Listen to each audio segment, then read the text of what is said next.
आज मी त्या दिवशी माझ्या भाषणामध्ये मी म्हटलं की आज इथे बाळासाहेब असायला पाहिजे होते. पण आज महाराष्ट्राची आणि देशाची जी राजकीय परिस्थिती निर्माण झालेली आहे, म्हणजे गुलामांचा बाजार, आणि हे सगळं महाराष्ट्रामधलं सगळं चित्र पाहिल्यानंतर कुठेही जा तुम्ही, हे सगळं चित्र पाहिल्यानंतर आज मला असं वाटतंय बाळासाहेब नाही येत ते बरं आहे.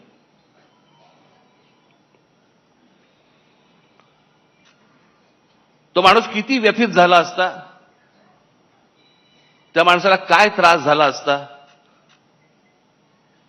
की हे सगळं चित्र आज जे महाराष्ट्रामध्ये उभं राहिलेलं दिसतंय समोर, की जसे ते पूर्वी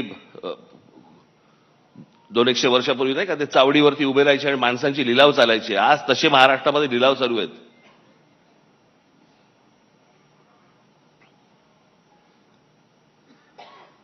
आज अनेक ठिकाणी तुमच्या बाहेरच्या सगळ्या जिल्ह्यांमध्ये, कल्याण डोंबिवली असेल, इतर ठिकाणी माझं उद्धव ठाकरे आणि माझं संजय राऊतांशी बोलणं झालं. शिसारी आली, शिसारी.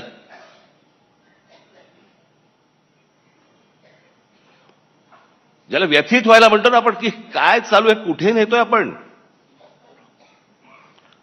आणि आज ही परिस्थिती पाहायला माननीय बाळासाहेब नाही ह्याच्यासारखी चांगली गोष्ट नाही